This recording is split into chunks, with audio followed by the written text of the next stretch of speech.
Mientras usted encuentra el texto de hoy, quiero saludarle, estimado oyente, y espero que estos estudios le ayuden en su vida espiritual.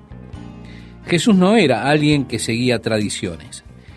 Él había señalado en el Sermón de la Montaña que a través de la interpretación que ellos hacían de la ley, habían imposibilitado completamente la ley para los propósitos que Dios tenía con ella. ¿Por qué? Porque estaban interpretándola en un sentido material. Por ejemplo, no matarás, interpretando eso como aporrear a un enemigo hasta matarlo. Pero Jesús dijo, no, si has odiado a tu hermano en tu corazón, eres culpable. O sea, no es solo la acción externa a la cual le habla la ley, sino a las emociones internas que con frecuencia provocan el accionar exterior. El pecado en la mente, el pecado en las actitudes, y de las actitudes interiores entonces se pasa a las acciones. Dios no está interesado en que nosotros simplemente reprimamos las acciones equivocadas. Dios realmente está interesado en nuestro corazón. Él está interesado en las actitudes internas de las cuales brotan las acciones. Ahora, el resultado de la mala interpretación de la ley fue que ellos habían desarrollado un gran sentido de rectitud y con ello un orgullo espiritual con el cual se situaban a sí mismos en una especie de categoría espiritual elitista. Y todos los demás, entonces, estaban en el plano común de pecadores. Y así es que miraban ellos hacia abajo y miraban con desdén a los pecadores. Cuando ellos caminaban por las calles, llevaban sus túnicas bien ajustadas a sus cuerpos. ¿Por qué? Y porque no querían que sus túnicas se sacudieran y tocaran a los demás, porque ellos tenían miedo que se profanaran con la impureza de los demás. Así interpretaban ellos la ley. Y bueno, en su empeño de interpretar la ley, tenían un día que podíamos llamar de actividades deportivas, con la ley sabática, por supuesto. Es que la ley sabática declaraba que no tenían que llevar ninguna carga en ese día, de modo que era necesario para ellos dejar bien claro qué implicaba llevar una carga. Así fue que al tratar de ser puntillosos con esta ley, ellos perdieron totalmente el significado de ella. Jesús no se preocupó de sus interpretaciones antojadizas. Él no siguió sus tradiciones, aunque ellos constantemente le salían al encuentro con cuestiones a Jesús, acusándolo de violar la ley sabática. Cristo, estimado oyente, es el cumplimiento de la ley. Es esto lo que nos dice en el Nuevo Testamento.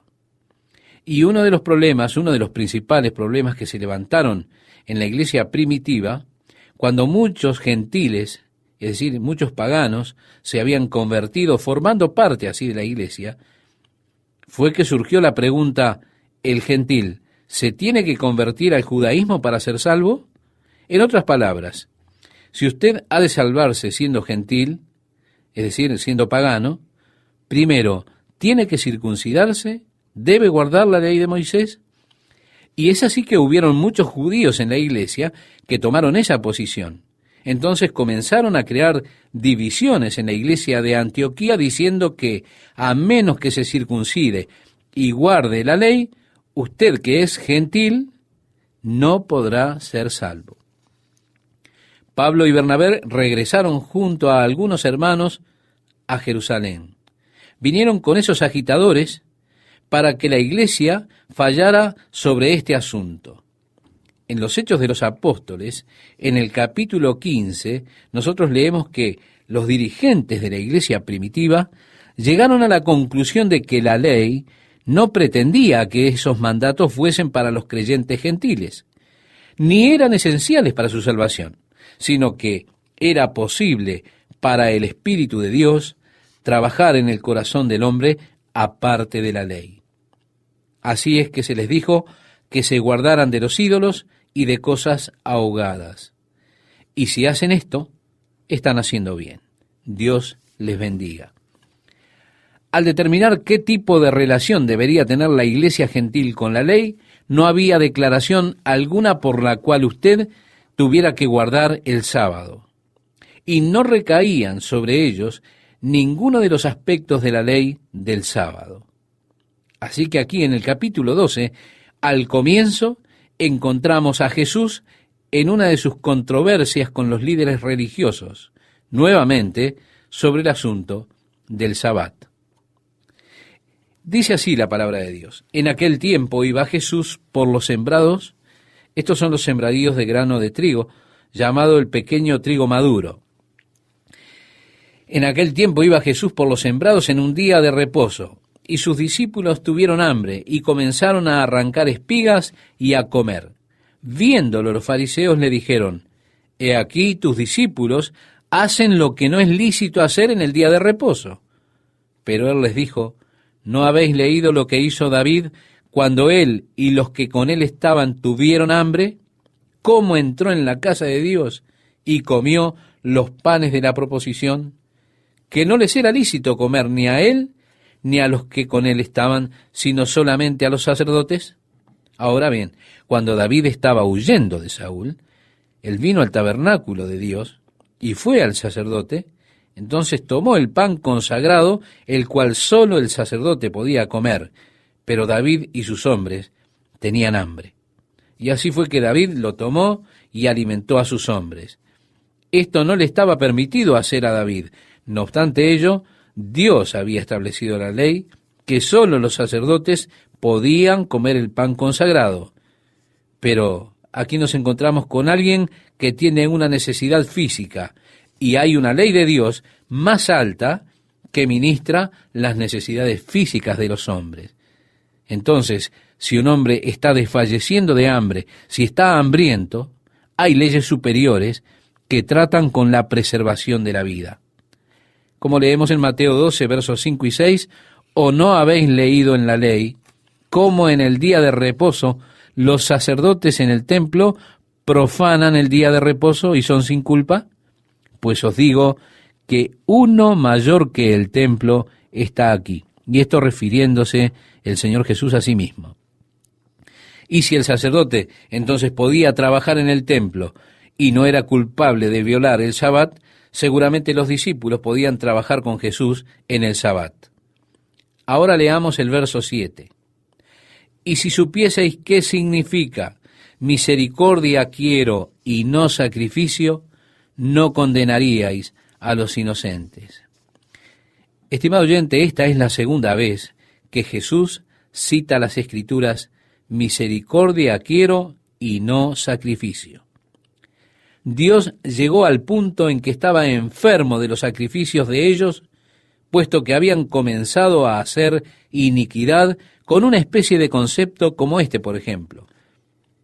Decían: bueno, no importa lo que hacemos mal, pues siempre podemos ofrecer un sacrificio y podemos ser perdonados. Dios dice: el obedecer es mejor que los sacrificios. Y añade: preferiría que tuviesen más misericordia a que ofrezcan sacrificios. Finalmente dice Dios: miren, estoy cansado de sus sacrificios. No los quiero oler ya más. Estoy cansado de ellos. Ustedes no muestran misericordia. No muestran las peculiaridades que yo quiero que ustedes muestren. Y con todo, vienen con sacrificios. No me interesan sus sacrificios. Dios dice además: me son abominables, así que quiero misericordia en lugar de sacrificios.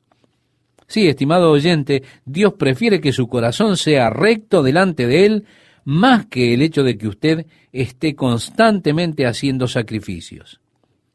Y si entiende esto, Jesús dijo: si entendieran esto, no estarían aquí condenando a los inocentes. Leemos el verso 8, donde expresa: porque el Hijo del Hombre es Señor del día de reposo. Así es que Él se pone a sí mismo sobre el día de reposo, puesto que Jesús mismo es nuestro reposo. Él es nuestro Sabbat. Estando en Cristo, estimado oyente, hemos entrado en nuestro reposo. ¿Por qué? Porque verdaderamente Jesús es el Sabbat del creyente. Leemos ahora el verso 9. Pasando de allí, vino a la sinagoga de ellos, y he aquí había allí uno que tenía seca una mano, y preguntaron a Jesús para poder acusarle: ¿es lícito sanar en el día de reposo? Esto es porque conforme a la ley y la interpretación de la ley, usted no podía sanar a alguien en el Sabbat. Ahora, si una persona se había lastimado y estaba sangrando con riesgo de morir, entonces usted podía aplicarle un torniquete y podía tomar las medidas necesarias para salvar su vida, pero no podía tomar medidas que sanaran sus heridas. Y ¿no es esto interesante, estimado oyente, cómo ellos intuitivamente parecían conocer que Jesús quería ayudar a este hombre, aun cuando era el día de reposo? Así arremetieron contra él y usando su interpretación de la ley dijeron: ¿es legal sanar en el día de reposo? Estaban esperando atraparlo con eso. Entonces él les dijo: ¿qué hombre habrá de vosotros que tenga una oveja y si ésta cayere en un hoyo en día de reposo, no le echa mano y la saca? Bueno, por supuesto, en realidad si usted levanta a su oveja del pozo en el día sábado, está violando el Sabbat, está levantando una carga. Pero ellos hacían esta clase de excepciones. Y Jesús dijo, pues, ¿cuánto más vale un hombre que una oveja? Ayudar a un ser humano en verdad es más importante que ayudar a un animal en necesidad. Por consiguiente, dijo él, es lícito hacer el bien en los días de reposo. Por supuesto, es así. No puede usted decir que no era legal hacer bien en los días de reposo. En el verso 13 leemos: entonces dijo a aquel hombre: extiende tu mano. Y él la extendió, y le fue restaurada sana como la otra. Y salidos los fariseos, tuvieron consejo contra Jesús para destruirle. Me los imagino diciendo: no, esto es demasiado, él está violando nuestras tradiciones, las está echando por tierra. En este asunto todos nuestros actos piadosos están siendo barridos. El consejo de ellos, estimado oyente, fue destruirlo a Jesús. Ahora seguimos con la lectura de nuestro texto. Sabiendo esto Jesús, y en lugar de confrontarlo, decimos, se apartó de allí y le siguió mucha gente y sanaba a todos y les encargaba rigurosamente que no le descubriesen, para que se cumpliese lo dicho por el profeta Isaías cuando dijo: he aquí mi siervo a quien he escogido, mi amado en quien se agrada mi alma. Pondré mi espíritu sobre él, y a los gentiles anunciará juicio. No contenderá, ni voceará, ni nadie oirá en las calles su voz. La caña cascada no quebrará, y el pábilo que humea no apagará, hasta que saque a victoria el juicio, y en su nombre esperarán los gentiles. Entonces fue traído a él un endemoniado, ciego y mudo, y le sanó, de tal manera que el ciego y mudo veía y hablaba, y toda la gente estaba atónita y decía: ¿será este aquel hijo de David? Mas los fariseos, al oírlo, decían: este no echa fuera los demonios, sino por Belcebú, es decir, el señor de las moscas, príncipe de los demonios. Sabiendo Jesús los pensamientos de ellos, les dijo: todo reino dividido contra sí mismo es asolado, y toda ciudad o casa dividida contra sí misma no permanecerá. Y si Satanás echa fuera a Satanás, contra sí mismo está dividido. ¿Cómo pues permanecerá su reino? Así que, estimado oyente, la filosofía de ellos fue derribada simplemente con unas pocas palabras de lógica. Satanás no puede ser expulsado por Satanás. De otro modo, su reino está dividido y sin duda habrá de caer. En el verso 27 leemos: Y si yo echo fuera los demonios por Belcebú, ¿por quién los echan vuestros hijos? Por tanto, ellos serán vuestros jueces. Pero si yo por el Espíritu de Dios echo fuera los demonios, ciertamente ha llegado a vosotros el reino de Dios. Porque, ¿cómo puede alguno entrar en la casa del hombre fuerte y saquear sus bienes si primero no le ata? Y entonces podrá saquear su casa. El que no es conmigo, contra mí es, y el que conmigo no recoge, desparrama. Así que Jesús, en respuesta a la actitud de acusación de los fariseos, de que por el poder de Satanás él expulsaba a Satanás, Jesús les aclara a ellos que eso es inconsistente. Es decir, lo que ellos estaban diciendo en contraste con que él ate al hombre fuerte de la casa para así poder saquearla. Luego Jesús declara, miren, no pueden ponerse en terreno neutral. Bueno, yo pienso que es importante que recordemos el pasaje de la palabra de Dios que nos dice, el que no es conmigo es contra mí. En otras palabras, si no está recogiendo, está desparramando. Como ellos le han acusado de hacer sus obras por el poder de Satanás, entonces él les advierte en cuanto a blasfemar en contra del Espíritu Santo, porque por esta acusación ellos estaban mostrando evidencias de que estaban aproximándose a cometer ese horrible pecado que no tiene perdón. Por tanto, os digo, todo pecado y blasfemia será perdonado a los hombres, mas la blasfemia contra el Espíritu no les será perdonada. A cualquiera que dijere alguna palabra contra el Hijo del Hombre, le será perdonado, pero al que hable contra el Espíritu Santo, no le será perdonado, ni en este siglo, ni en el venidero. Hemos leído en Mateo capítulo 12, los versos 31 y 32, querido oyente. Ahora, ¿qué constituye el pecado en contra del Espíritu Santo? Básicamente, es el rechazo a reconocer la obra del Espíritu en su vida. Jesús dijo, cuando el Espíritu venga, no testificará de sí mismo, sino que testificará de mí. Y él habrá de convencer al mundo de pecado, de justicia y de juicio. Y luego añade, de pecado por cuanto no creen en mí. Sí, estimado oyente, la obra del Espíritu Santo es convencer a los hombres de pecado, revelándole al hombre la respuesta de Dios por su pecado, revelando a Jesucristo.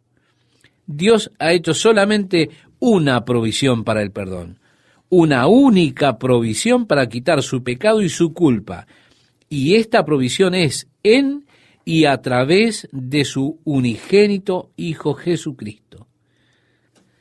Así es que el Espíritu de Dios viene para darnos testimonio a nosotros de este hecho, que hay un único camino por el cual usted puede obtener perdón de su pecado, y este camino es a través de recibir al Hijo de Dios Jesucristo como Salvador y Señor.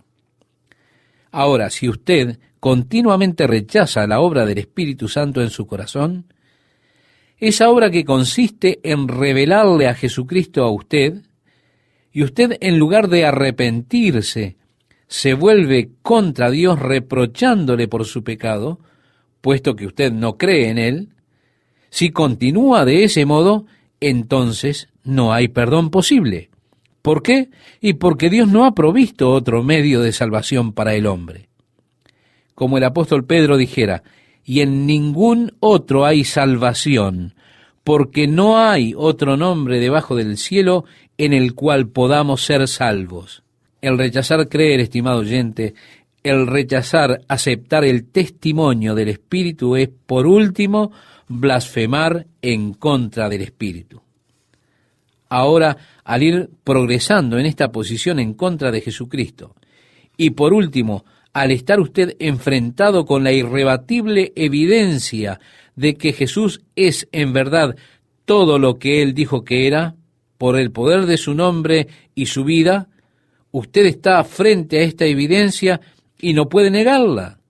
Si usted continúa en este estado de rechazo por mucho tiempo, usted entonces tendrá de algún modo que racionalizar o explicar esta evidencia, es decir, de algún modo tendrá que explicar el hecho de que él es en verdad el hijo de David, el Mesías.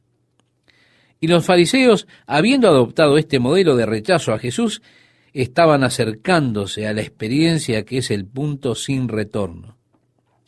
Cuando dijeron, está haciendo estas obras por el poder del diablo, ellos están comenzando a negar la evidencia obvia.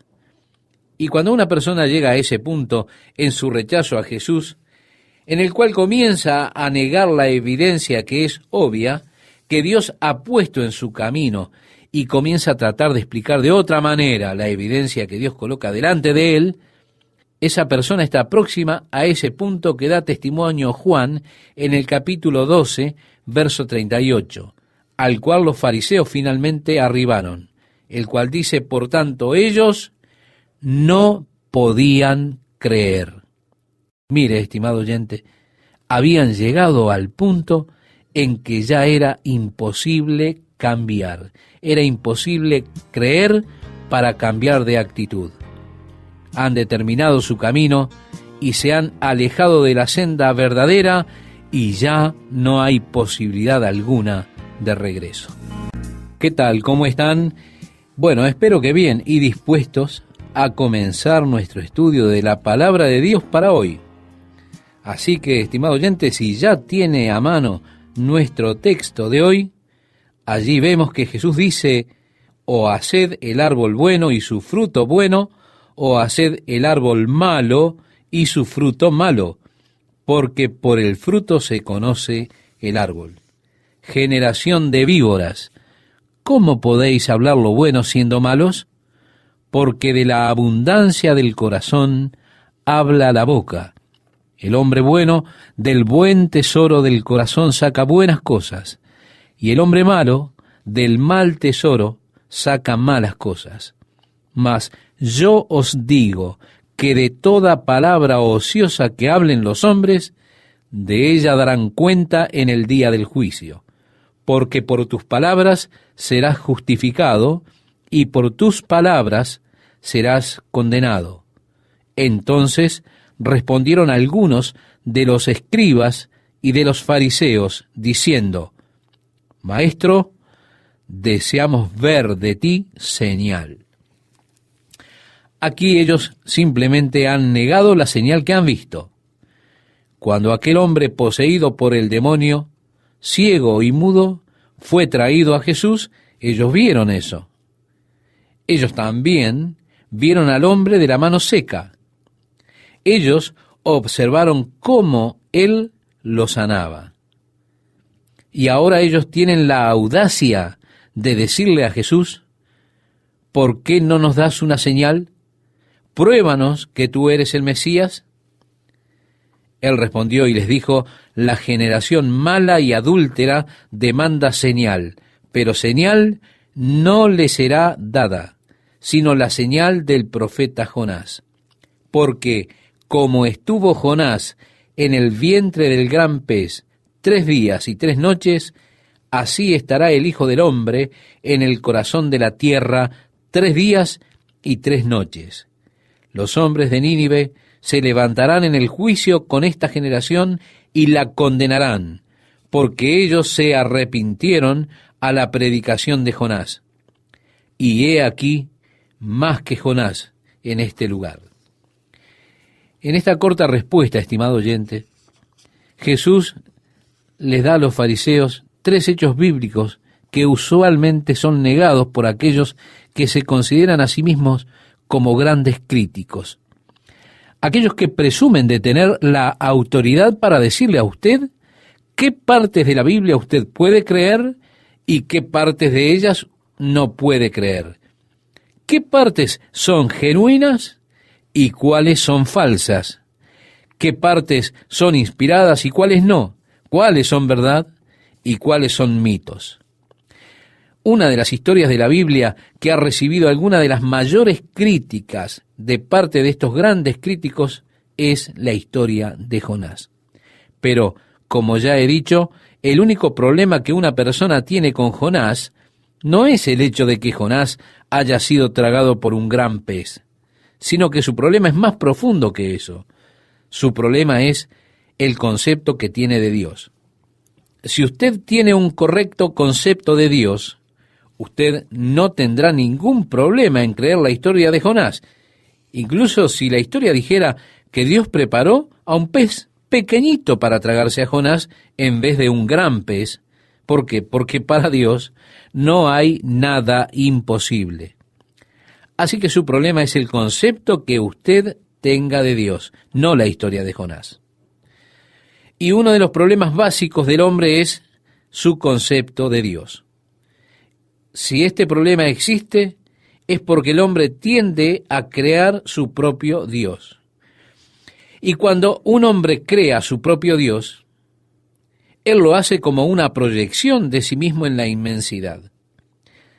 Y siempre está ese, bueno, si yo fuera Dios, así es como yo habría hecho esto. Lo habría manejado de esta manera. Si yo fuera Dios, etcétera, etcétera.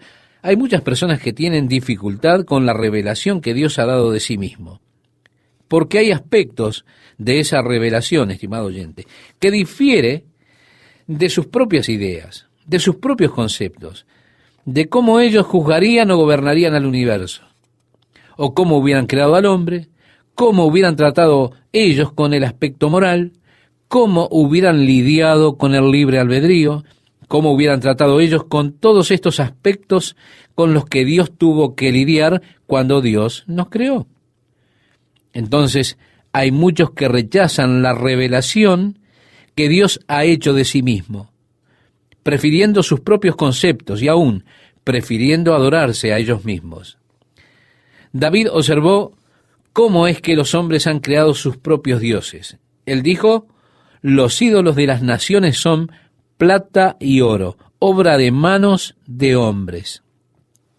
Por supuesto, todos ustedes han visto en alguna ocasión alguna foto de dioses, dioses que han sido creados por los paganos, pequeñas y grotescas criaturas que ellos han tallado en madera o que a veces moldean usando oro u otros materiales. Y ellos hacen su pequeño dios, le colocan velas a su alrededor, le encienden incienso, se inclinan ante él, le ofrecen sus oraciones, y eso es su Dios. Pero cuando David observó los dioses que ellos habían hecho, él dijo, tienen boca y no hablan, tienen ojos y no ven, tienen orejas y no oyen, tampoco hay aliento en sus bocas. Vea usted, estimado amigo, estimada amiga, David observa a ese hombre que ha hecho un Dios de sí mismo. Y preguntamos, ¿por qué ha puesto usted ojos en su Dios? ¿Sabe por qué? Porque usted tiene ojos. ¿Por qué ha puesto oídos en su Dios? Porque usted tiene oídos y hace a su Dios parecido a usted, aunque menor que usted, porque la pequeña imagen de madera que usted ha hecho, a pesar de haberle puesto oídos, esos oídos no pueden oír. A pesar de que usted le ha puesto una boca, ellos no le pueden hablar. Así que usted lo ha hecho menor que usted. Pero, observe, luego David hace otra observación más. Aquellos que lo han creado se vuelven como esos dioses que han creado. Si usted, estimado oyente, crea un pequeño dios mudo, sin duda usted se vuelve mudo. Si su Dios es insensible, usted se vuelve como su Dios. Pronto usted se convertirá en una persona insensible a la voz de Dios. Muy pronto no escuchará la voz de Dios. Usted ya no verá el trabajo de Dios. Usted ya no sentirá la presencia de Dios. Usted se vuelve insensible. ¿Por qué? Porque usted ha estado adorando a un Dios insensible. Una persona dijo, bueno, yo nunca he visto a Dios. Y eso ocurre porque su Dios es insensible y usted se ha vuelto también de esa manera. Es una terrible maldición que un hombre se vuelva como su Dios si ese Dios es falso. Pero es una tremenda bendición si un hombre se vuelve semejante a su Dios si ese Dios es el Dios verdadero. El apóstol Juan decía en su primera carta: amados, ahora nosotros somos los hijos de Dios. Aún no aparece lo que seremos, pero sabemos que cuando Él aparezca, seremos como Él. ¿Por qué? Porque el hombre se vuelve como su Dios. Y nosotros, mirando a cara descubierta la gloria del Señor, somos renovados de gloria en gloria en la misma imagen, a medida que somos conformados por el Espíritu a la imagen de Jesucristo, volviéndonos semejantes a nuestro Dios. Y nosotros debemos parecernos más a Él cada día, y si estamos realmente alabándole y sirviéndole a Él, entonces ese será el caso en nuestras vidas. Sí, estimado oyente, Jesús afirma aquí la autenticidad de la historia de Jonás como un hecho histórico. Si usted tiene el concepto correcto de Dios, usted no tendrá ningún problema. Si usted no tiene el concepto correcto de Dios, sus problemas están apenas comenzando. Bien, la segunda cosa que Jesús afirma es su resurrección después de 3 días y 3 noches. Esta es otra cosa que ha sido el blanco de los grandes críticos de la Biblia, la negación de la resurrección de Jesucristo. No obstante, Él lo afirma.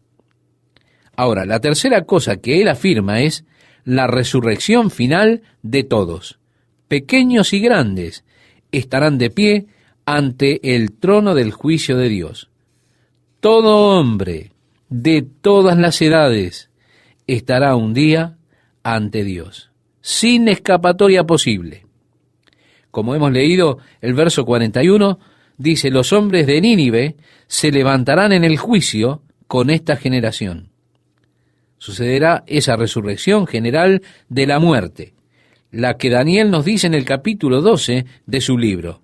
Allí él declara: y muchos de los que duermen en el polvo de la tierra serán despertados, unos para vida eterna, y otros para vergüenza y confusión perpetua. Por supuesto, en Apocalipsis, Juan nos da una descripción muy gráfica de esta resurrección. Él dice: y vi un gran trono blanco, y al que estaba sentado en él, de delante del cual huyeron la tierra y el cielo, y ningún lugar se encontró para ellos. Y vi a los muertos, grandes y pequeños, de pie ante Dios. Y los libros fueron abiertos, y otro libro fue abierto, el cual es el libro de la vida. Y fueron juzgados los muertos por las cosas que estaban escritas en los libros, según sus obras. Y el mar entregó los muertos que había en él, y la muerte y el Hades entregaron los muertos que había en ellos, y fueron juzgados cada uno según sus obras. Esto lo encontramos en el libro de Apocalipsis, capítulo 20, desde el verso 11 al 13, estimado oyente. Así que el día del juicio, la resurrección, Jesús lo afirma nuevamente, declarando que los hombres de Nínive se levantarán con esta generación y la condenarán. ¿Por qué? Porque se arrepintieron a la predicación de Jonás. Jonás era un profeta realmente amargo, pues Jonás estaba lleno de odio. Él no tenía amor por las personas a las que debía ministrar, sino que él tenía un gran resentimiento y odio por ellos, y un gran resentimiento por tener que ir allí y ministrarles. Él había hecho su mejor esfuerzo para poder escapar de esta tarea, pero él fue presionado. Ahora bien, alguno podrá decir: Dios no lo fuerza a usted a ir en contra de su propia voluntad, pero Él puede hacer que usted quiera hacerlo. Y este fue, estimado oyente, el caso de Jonás. Quiero decirle, después de 3 días y 3 noches, dentro de ese pez caliente y húmedo, él debía hacerlo. Habían algas alrededor de su cabeza, las olas que él menciona que pasaron sobre él, y bueno, él dijo: muy bien, iré. Ahora, Dios realmente no lo forzó a ir en contra de su voluntad, pero él se aseguró de tener una forma de hacer que él quisiera ir. Es parecido a cuando el padre le dice a su pequeño hijo, siéntate, y el pequeño solo se queda de pie delante de él. Él le dice, te dije que te sentaras. El niño aún permanece de pie. Finalmente el padre comienza a ir hacia él, quitándose el cinturón y dice, te dije que te sentaras. Entonces el pequeño niño se sienta, pero dice, yo puedo estar sentado por fuera, pero adentro mío estoy parado. Jonás aún estaba poco dispuesto, estimado oyente. Él no quería ir, pero él fue y predicó un mensaje monótono, diciendo, 40 días y vendrá la destrucción. Pero el rey de Nínive hizo un llamado a todos a ayunar. Se cubrió de cilicio y ceniza. El pueblo oró diciendo, ¿quién sabe si se volverá y se arrepentirá Dios? Ellos se arrepintieron por el mensaje de Jonás. Eso es realmente un verdadero milagro. Y aquí estas personas que están ante Jesús, que vienen con amor y compasión, lo rechazaron. Leemos el verso 42, la reina del sur se levantará en el juicio con esta generación y la condenará, porque ella vino de los fines de la tierra para oír la sabiduría de Salomón, y he aquí más que Salomón en este lugar. Ahora Jesús habla del exorcismo. Notemos en los versículos siguientes. Cuando el espíritu inmundo sale del hombre, anda por lugares secos, buscando reposo y no lo halla. Entonces dice, volveré a mi casa de donde salí. Y cuando llega, la halla desocupada, barrida y adornada. Entonces va y toma consigo otros 7 espíritus peores que él, y entrados moran allí, y el postrer estado de aquel hombre viene a ser peor que el primero. Así también acontecerá a esta mala generación. Estimado oyente, Jesús está hablando acerca de la expulsión de los espíritus de demonios. Es ciertamente importante que nosotros no vayamos por ahí buscando expulsar demonios, porque usted puede estar haciéndole daño a una persona en vez de ayudarla, simplemente por echar fuera demonios. ¿Por qué? Si algo no sucede en ese espacio vacío, si no acontece nada en ese lugar que ocupaba el demonio, el espíritu volverá encontrando la casa barrida, vacía y limpia.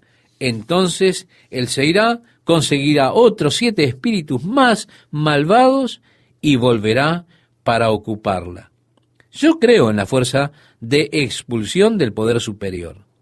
Sí, estimado oyente, yo creo que la mejor forma de quitar las tinieblas es encender la luz, no mezclarse en la oscuridad y gritarle e intentar quitarla. Simplemente encender la luz y la oscuridad automáticamente se dispersará. Luz y tinieblas no pueden coexistir.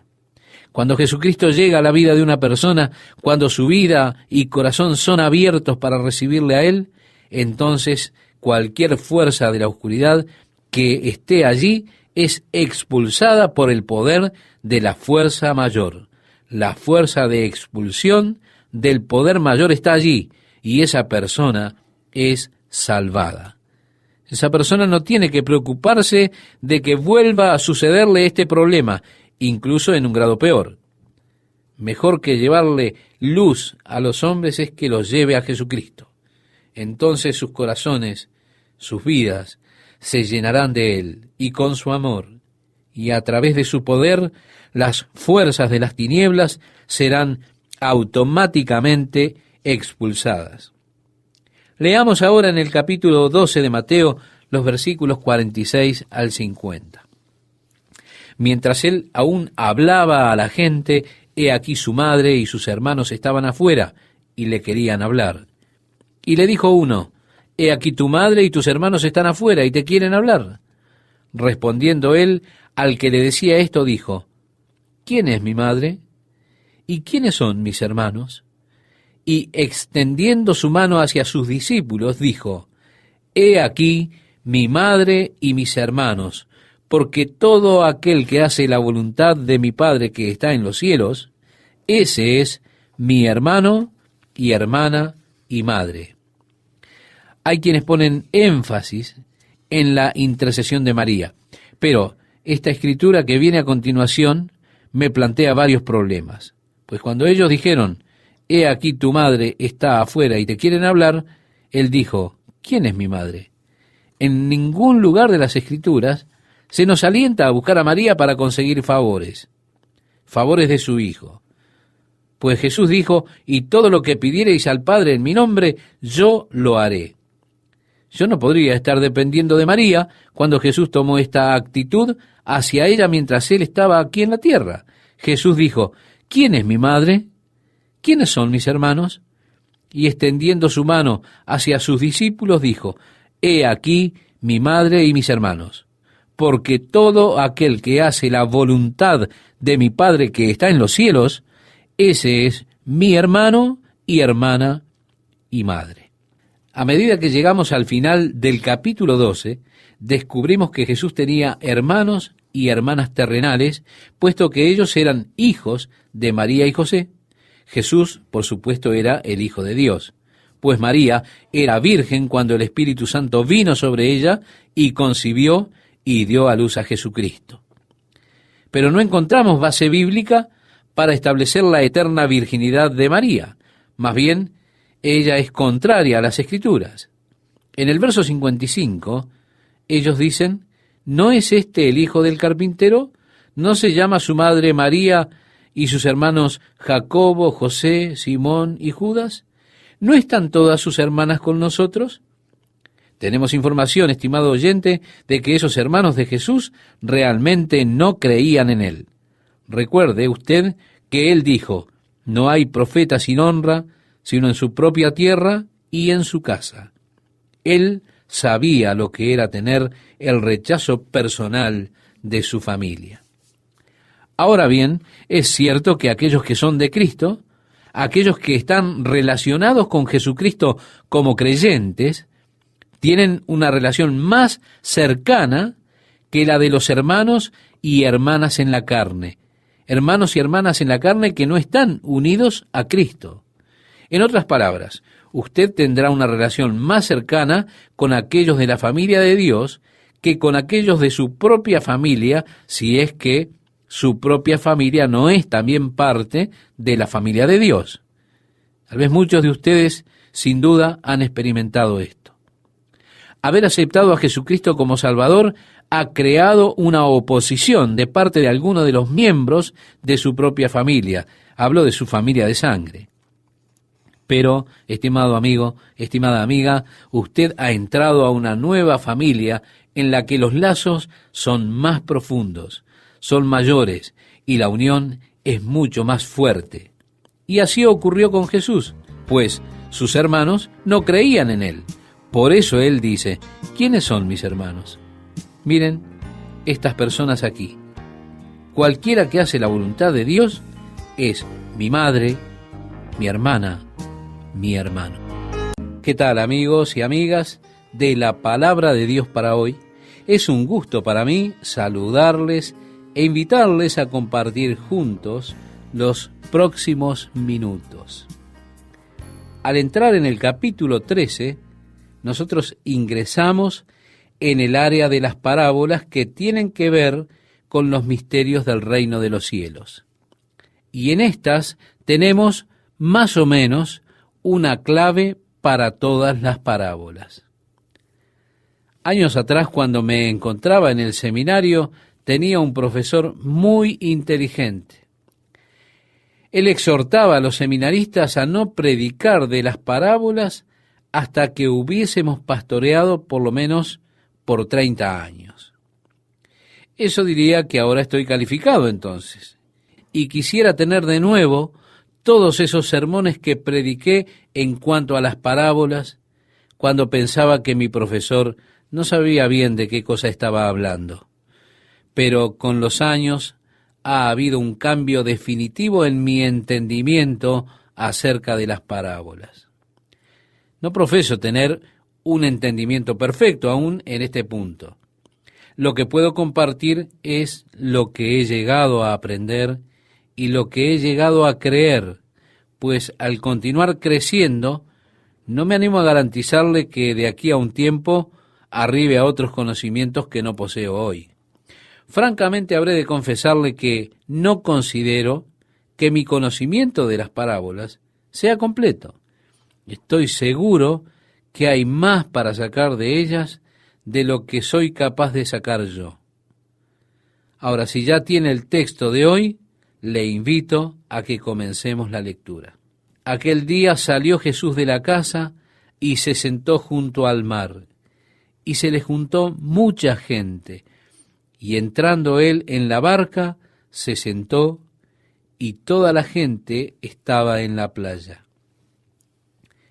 En esta ocasión, él está sentado. Es decir, ha tomado la postura de maestro, y esto es para las multitudes.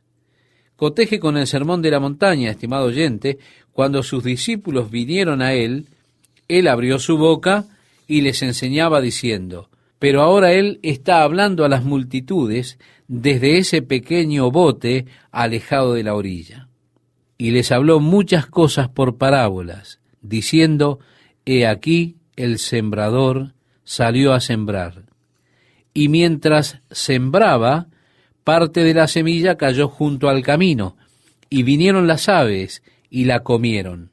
Parte cayó en pedregales, donde no había mucha tierra, y brotó pronto, porque no tenía profundidad de tierra, pero salido el sol, se quemó, y porque no tenía raíz, se secó. Y parte cayó entre espinos, y los espinos crecieron y la ahogaron. Pero parte cayó en buena tierra y dio fruto, cual a 100, cual a 60 y cual a 30 por uno. El que tiene oídos para oír, oiga. Vayamos ahora pues por unos momentos al versículo 18, donde Jesús explica esta parábola. Y la podemos entender. ¿Por qué? Porque Jesús la explica. Oíd, pues, vosotros la parábola del sembrador. Cuando alguno oye la palabra del reino y no la entiende, viene el malo y arrebata lo que fue sembrado en su corazón. Este es el que fue sembrado junto al camino. Y el que fue sembrado en pedregales, este es el que oye la palabra y al momento la recibe con gozo, pero no tiene raíz en sí, sino que es de corta duración, pues al venir la aflicción o la persecución por causa de la palabra, luego tropieza. El que fue sembrado entre espinos, este es el que oye la palabra, pero el afán de este siglo y el engaño de las riquezas ahogan la palabra y se hace infructuosa. Mas el que fue sembrado en buena tierra, este es el que oye y entiende la palabra y da fruto, y produce a 100, a 60 y a 30 por uno. Estimado oyente, Lucas también nos presenta esta parábola y nos da algunas palabras más de Cristo concernientes a ella. Primeramente nos dice que el campo es el mundo. El que siembra es el Hijo del Hombre. La semilla es la palabra de Dios. Y el que siembra es el Hijo del Hombre, Jesucristo. La palabra de Dios es sembrada a lo largo del mundo. Alguna de ellas cae a los lados del camino. Las aves la arrebatan. El pájaro es el maligno. Esto nos dice Jesús en Lucas. Satanás viene inmediatamente y arrebata la palabra del corazón de la persona. Así es que hay un rechazo inmediato. No hay nada, no hay respuesta. La palabra no echa raíces, no hace nada. En la segunda categoría hay quienes reciben la palabra con gozo. Están muy fervorosos. Tienen una experiencia emocional tremenda, pero no hay profundidad. Pronto vienen los problemas, la persecución comienza a llegar y desaparecen porque les falta profundidad. Nunca se arraigaron verdaderamente en la verdad. Nunca estudiaron en verdad. Nunca desarrollaron un cimiento firme para su fe. En la tercera categoría, y desafortunadamente pienso que esta es la categoría con la cual tenemos que tratar más, es la que cayó entre espinas. Vidas que reciben la palabra de Dios. Ha habido un desarrollo dentro de ellas a través de la palabra, pero las espinas han crecido junto con ella. Y éstas finalmente ahogan la vida y la misma se vuelve infructuosa. Cuando leemos que estas espinas son los cuidados de este mundo, el engaño de las riquezas, el deseo por otras cosas, nos damos cuenta de que esto nos calza justo a muchos de nosotros. Así es que nuestras vidas no son tan fructíferas para el Señor como debieran ser, puesto que permitimos que los cuidados de este mundo, ese deseo de riquezas u otras cosas, ahogan la posibilidad de que nuestras vidas den fruto. Y al mirar a nuestras propias vidas, vemos que no estamos llevando el fruto que el Señor quisiera que llevásemos. Así que le advertiré a usted, estimado oyente, en cuanto a esta tercera clase de terreno. Tengamos cuidado para que no seamos agobiados con los problemas de esta vida, el engaño de las riquezas, de modo que la palabra de Dios no sea productiva y lleve fruto en nosotros. Ahora tenemos lo que se llama la persistencia. Y creo que es muy importante, al entender las parábolas, que cumplamos con la ley de la persistencia. Esta es una frase usada en hermenéutica, por la cual, al interpretar la Escritura, si una figura es usada para representar algo en un pasaje, cada vez que se use la misma figura en un modo figurativo, representa la misma cosa. En otras palabras, aquí el campo es el mundo. Por tanto, en todas las parábolas en la cual usted tiene un campo, en cada parábola el campo representa al mundo. La semilla es la palabra de Dios. Por lo tanto, donde sea que usted tiene parábolas que involucran plantar una semilla, eso es plantar la palabra de Dios. Es importante que establezcamos la persistencia. De otro modo, usted corre el riesgo de empezar a ver en las parábolas otras cosas más allá de lo que se pretende con las parábolas. Se debe ser consecuente con los tipos. De otro modo, tendrá una confusión total. Ahora, la cuestión surge luego de que Jesús dijo la parábola. Entonces, acercándose los discípulos, le dijeron, ¿por qué les hablas por parábolas? Obviamente fue el comienzo de un nuevo método de enseñanza hecho por Jesús. Él, respondiendo, les dijo, porque a vosotros os es dado saber los misterios del reino de los cielos, mas a ellos no les es dado, porque a cualquiera que tiene, se le dará y tendrá más, pero al que no tiene, aún lo que tiene le será quitado. Por eso les hablo por parábolas, porque viendo no ven, y oyendo no oyen, ni entienden, de manera que se cumple en ellos la profecía de Isaías que dijo, de oído oiréis y no entenderéis, y viendo veréis y no percibiréis, porque el corazón de este pueblo se ha engrosado, y con los oídos oyen pesadamente, y han cerrado sus ojos, para que no vean con los ojos, y oigan con los oídos, y con el corazón entiendan, y se conviertan, y yo los sane. Pero bienaventurados vuestros ojos porque ven, y vuestros oídos porque oyen. Hemos leído el Mateo capítulo 13 del verso 11 al 16. Ahora, ¿por qué Jesús cambió hacia el método parabólico? Y seamos cuidadosos aquí, puesto que muchas personas, leyendo superficialmente, dirían, bueno, está tratando de esconder la verdad. Él está tratando de ocultarla, de modo que solo sus discípulos pudiesen entenderla. Me gustaría sugerirle que, primeramente, esta es la razón opuesta al por qué una persona usa parábolas. El propósito de las parábolas siempre fue ilustrar una verdad. Cuando una persona no puede entender, cuando una persona no puede ver, entonces se usa una historia.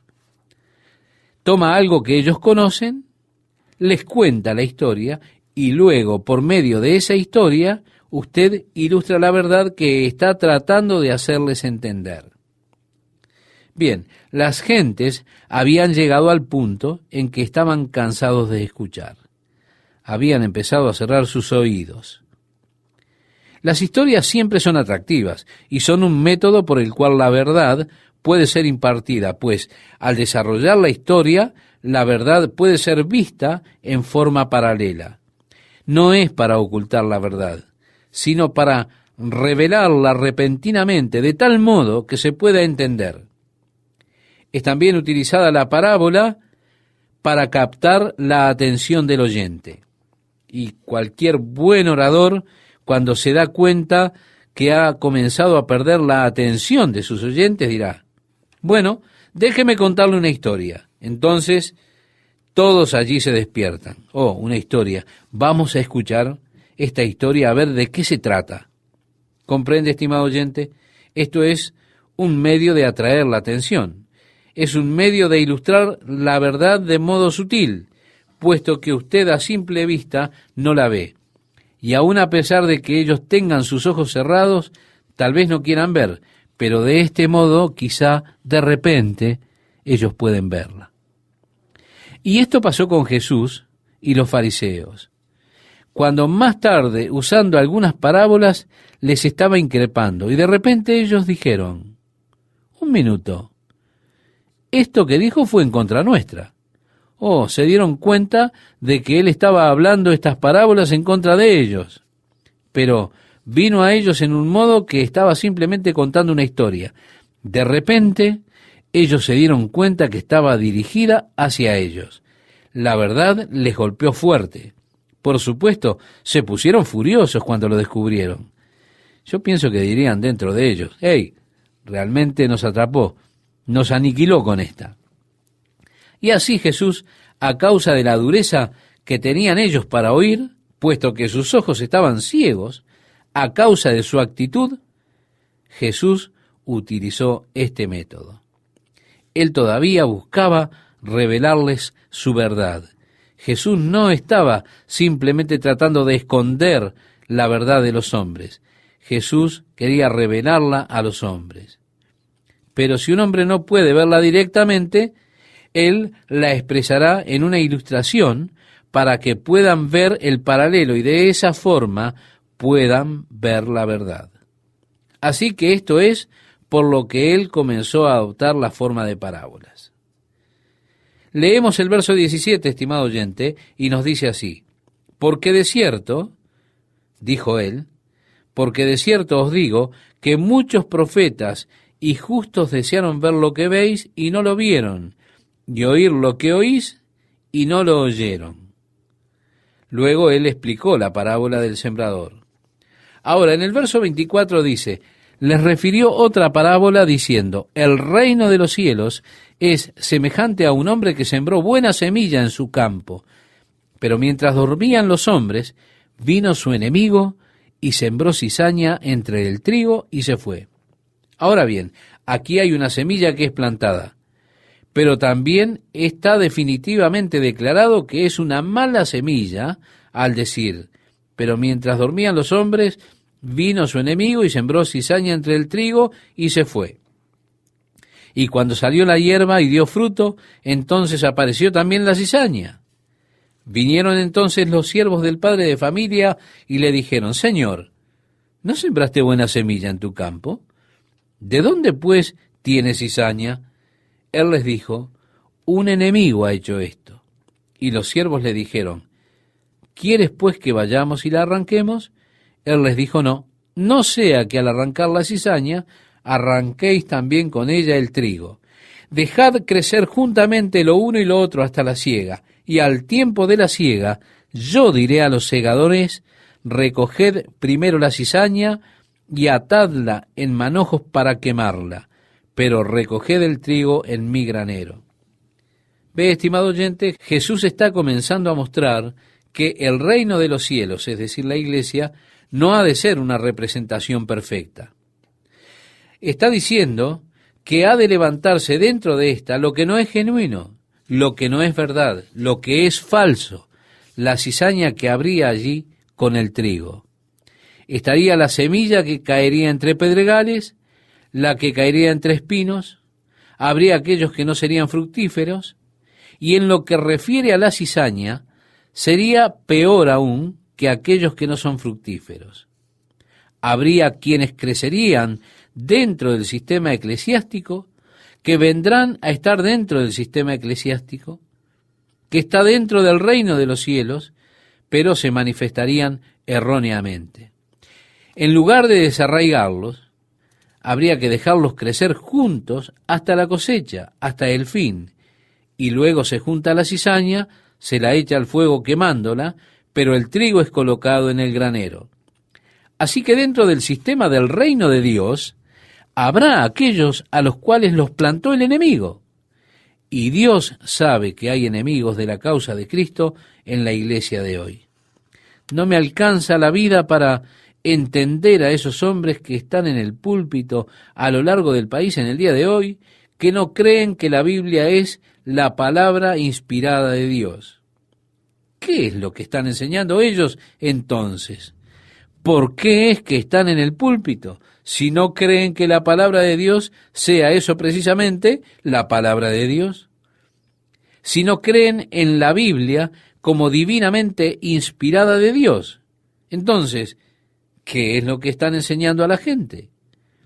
Hay cizaña que está creciendo junto con el trigo, estimado oyente. Esto me decepciona, porque cada vez que uno encuentra algún artículo en los periódicos que tiene que ver con algún asunto de controversia, usted siempre puede encontrar alguna clase de teólogo liberal torpe que vendrá con una posición en contra de aquellos que son evangélicos y hará todas esas declaraciones derogatorias en contra de cualquiera que tenga un amor ferviente por Jesucristo. Y aún el doctor tal, el doctor cual, el pastor de tal iglesia declara, bueno, esto es una moda pasajera entre la gente joven que ha de pasar. Ahora bien, como podrá ver, si yo fuera Dios, no permitiría que crecieran juntos. Me desharía de ellos, los arrancaría de la iglesia. Pero Dios tiene sus razones. Y el Señor nos está advirtiendo aquí acerca de la forma de obrar en esos casos. Leamos los versículos 31 y 32, estimado oyente, donde nos dice, otra parábola les refirió diciendo, el reino de los cielos es semejante al grano de mostaza, que un hombre tomó y sembró en su campo, el cual a la verdad es la más pequeña de todas las semillas, pero cuando ha crecido es la mayor de las hortalizas y se hace árbol, de tal manera que vienen las aves del cielo y hacen nidos en sus ramas. Muchas de las plantas que tenemos nosotros son muy pequeñas. Tal vez uno las hace crecer en pequeñas macetas que uno coloca quizá en la parte de adelante de su ventana. Pero de todas las plantas, la mostaza es la más grande. Y por supuesto la planta de mostaza puede llegar a tener varios metros de altura. Es la más grande de las plantas que usted puede cultivar. Jesús dijo concerniente a esta semilla de mostaza en particular, y se hace árbol. Ahora bien, esto es una anormalidad, de tal manera que vienen las aves del cielo y hacen nidos en sus ramas. Esto lo hemos leído en el versículo 32, ¿verdad? Ahora, hay expositores bíblicos que dicen que esta es una parábola que ilustra cómo el reino de los cielos tendrá un comienzo pequeño. Jesús habrá de empezar con sus 12 discípulos, pero predicando el Evangelio, la influencia de éste se extenderá hasta que sea un gran árbol y las aves del cielo puedan venir y hacer nido en él. Así es esa influencia gloriosa del Evangelio que gradualmente se extiende desde un comienzo humildemente pequeño, tan pequeño como una semilla de mostaza, pero crece hasta ser un gran árbol.